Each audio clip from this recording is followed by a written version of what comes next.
কিভাবে ডাকলে ভগবান প্রসন্ন হন সবথেকে বেশি? ভগবান প্রকৃতই দয়াময়, তার ভক্তদের জন্য তার অন্তরে করুণা শেষ নেই। নারদমুনি ভগবানের একজন ভক্ত, তিনি সবসময় ভগবানের নাম গানেই ব্যস্ত থাকেন। একবার তিনি শ্রীকৃষ্ণকে জিজ্ঞাসা করলেন, প্রভু, এই জগতে কত রকমের ভক্ত আপনাকে কত রকম ভাবে ডাকে, তো কেমনভাবে ডাকলে আপনি প্রসন্ন হন, কৃপা করে আমায় বলুন। ভগবান শ্রীকৃষ্ণ বললেন, নারদ, কারো কাছে যদি কিছু না থাকে তাতে কি হয়েছে?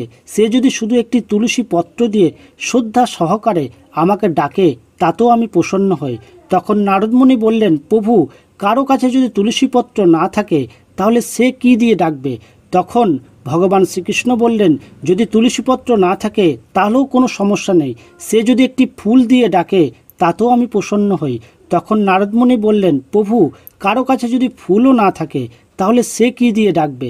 তখন ভগবান শ্রীকৃষ্ণ খুশি মনে বললেন, যদি ফুল না থাকে তাহলে সে যেন আমাকে এক গ্লাস গঙ্গা জল দিয়ে ডাকে, তাতেও আমি প্রসন্ন হই। তখন নারদমুনি বললেন, প্রভু, যদি কারো কাছে গঙ্গা জল না থাকে তাহলে সে কি দিয়ে ডাকবে আপনাকে? তখন ভগবান শ্রীকৃষ্ণ বললেন, নারদমুনি, গঙ্গা জল না থাকে তাতে কোনো চিন্তা নাই, আমি তো সকল জীবকে দুটি নয়ন দিয়েছি।